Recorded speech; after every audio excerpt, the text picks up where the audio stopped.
সবাই কেমন আছো? আশা করি ভালো আছে, সুস্থ আছে। তো আমিও ভালো আছি। মৌসুমি অফিসিয়াল চ্যানেলে তোমাদের সবাইকে স্বাগত জানিয়ে এখন চলে এলাম এই যে মশলা করতে। তো দেখো এখন আমি সর্ষে বাটছি, সর্ষে দিয়ে ভোলা মাছের ঝাল হবে।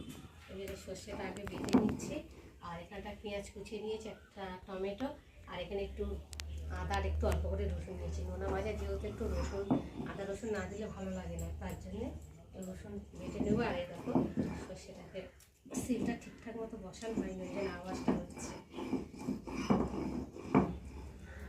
ভাতটা বসিয়ে দিয়েছি, এদিকে ভাতটা হচ্ছে আর এদিকে মশলাটা করে নিচ্ছি। মাছটা নুন হলুদ মাখিয়ে রেখে দিয়েছি ধুয়ে দেয়। আর এখন এই যে সর্ষেটা বেটে নিচ্ছি। এখন কী দিয়ে কী রান্না হবে ঠিক হয়নি, তো ভাবলাম আগে মশলাটাই বেটে নিই। মশলাটাই বড় কাজ সব থেকে, তাই না বলো বন্ধুরা? মশলা বাটা থাকলে ঝটপট তরকারি বসানো যায়। দেখো আমার সর্ষেটা বেটে নিয়েছি। সর্ষে তো সর্ষের মধ্যে একটু নুন, একটা কাঁচা লঙ্কা না দিলে সর্ষেটা তেতো ভাব লাগে, এগুলো দিয়ে ভালো করে বেটে নিয়েছি। আর একটু আদা রসুনটা একটু বেটে নেব। আর এখানটায় দেখো সবজি কতগুলো রয়েছে, মানে চিচিঙ্গে রয়েছে কতটা, পটল আছে, আর এই তো পেঁপে, তো গাছেরই পেঁপে তো পেরেছে তোমাদের দাদাভাই কালকে, গাছেই পেকেছিল। তো দেখো পেরেছে, খাওয়া হবে। পাকা পেঁপে খেতে ভীষণ ভালো লাগে, পাকা পেঁপে খাওয়া খুব শরীরের পক্ষে উপকার, তাই না বলো বন্ধুরা? তো দেখো একটু আটাটা বেটে নেব। ভাবলাম আগে আদা রসুন এগুলো বেটে নিই, পরে কটাকুটি করবো। ভাতটা হচ্ছে ততক্ষণ মশলা বাটাই ভীষণ কষ্ট।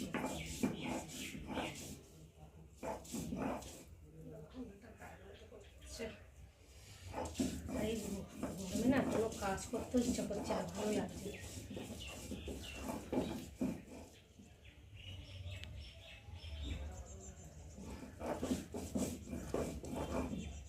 চলো বন্ধুরা, আমি বাটা চেষ্টা করে চলে এলাম। তাওয়া বসিয়েছি, তাওয়াটা গরম হয়ে গেছে, আর এখন আমি তেল দিয়ে দেবো। তারপর তেলটা দেওয়ার সঙ্গে সঙ্গে গরম হয়ে গেছে, যেহেতু তাওয়াটা একটু আগে বসানো হয়েছে, তো তার জন্য। তো দেখো, আর এখানটায় এই যে দেখো মাছ হবে, এই যে ভোলা মাছ নুন হলুদ মাখিয়ে রেখে দিয়েছি, দেখতে পাচ্ছ। এটাকে বলে পোয়া ভোলা। তো ভোলা অনেক রকমেরই হয়, তো এই ভোলাটা খেতে ভীষণ স্বাদ, পোয়া ভোলা বলে যাকে।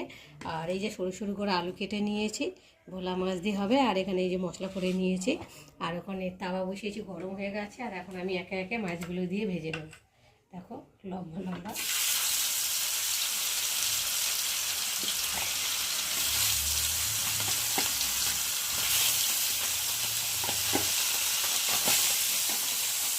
তাওয়ার মধ্যে কি আর ভাজতে সুবিধা, ওটাতে এবার ভাজবো। একটা অল্প অল্প করে ভেজে নিই। পিট করে হয়ে গেছে, আর পিট করে উল্টে দিয়েছে। এখন দু পিটি ভাজা হয়ে গেছে, আর এখন আমি তুলে নেব। একসাথে হয়ে যায়।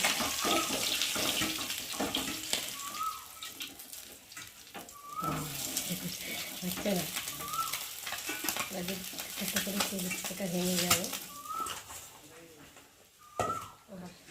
কটা রয়েছে ওইগুলো সেম ভেজে নেব।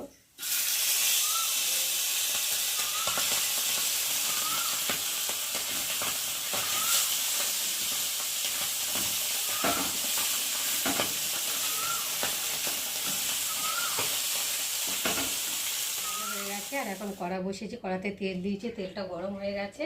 আর এখন আমি পেঁয়াজগুলোকে দিয়ে ভালো করে ভেজে নেব।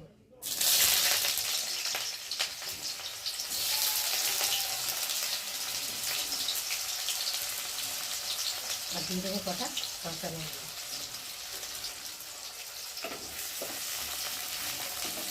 পেঁয়াজটা একটু ভালো করে ভেজে নেব।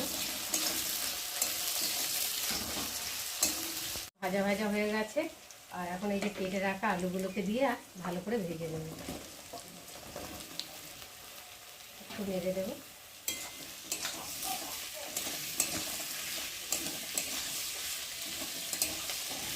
সব ভাজা ভাজা হয়ে গেছে, আর এখন আমি দিয়ে দেবো এই যে হলুদের গুঁড়ো আর নুন,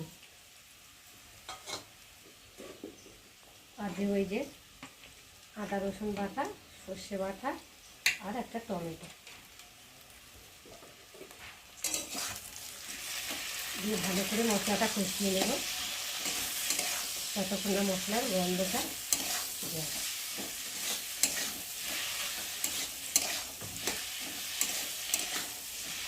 দেখো মশলা দিয়ে ভালো ভালো কষানো হয়ে গেছে, আর মশলা থেকে তেলও ছেড়ে দিয়েছে, আর মশলা থেকে দারুণ একটা গন্ধও ছেড়ে দিয়েছে। দেখো কত সুন্দর ভাজা ভাজা হয়েছে। আর এখন আমি জল দিয়ে ভালো করে ফুটিয়ে নেব। আর আলুগুলো নাড়তে নাড়তেই সেদ্ধ হয়ে গেছে প্রায়, সরু সরু করে দিয়েছি তো, যেমন মাছ তেমন আলু। দেখো দেখাচ্ছে, দেখো সেদ্ধ হয়ে গেছে অনেকটাই আলু।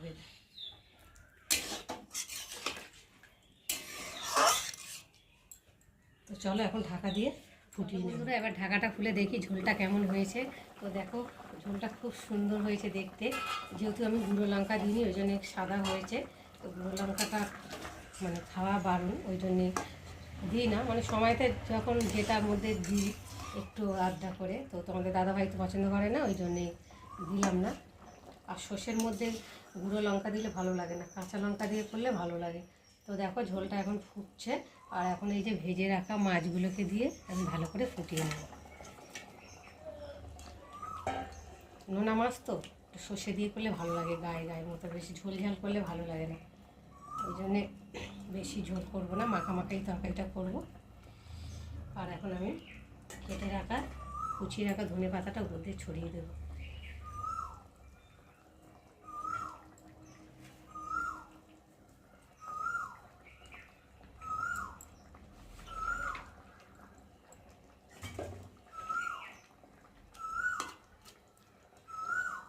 দিয়ে এবার ঢাকা দিয়ে ফুটিয়ে নেব। তো বন্ধুরা দেখো আমার ভোলা মাছের রেসিপি তৈরি হয়ে গেছে। তো কেমন লাগছে তোমরা কিন্তু অবশ্যই কমেন্ট করবে, আর ভালো লাগলে লাইক কমেন্ট শেয়ার করো, আর আমার চ্যানেলে যদি নতুন হয়ে থাকো চ্যানেলটাকে সাবস্ক্রাইব করো। তো চলো আবার দেখা হবে পরের ব্লগে, ততক্ষণ তোমরা তোমাদের খেয়াল রাখো। তোমরা আমার চ্যানেলটাকে সাবস্ক্রাইব করতে থাকো, আর আমি এইদিকে তরকারিটাকে ঢালতে থাকি।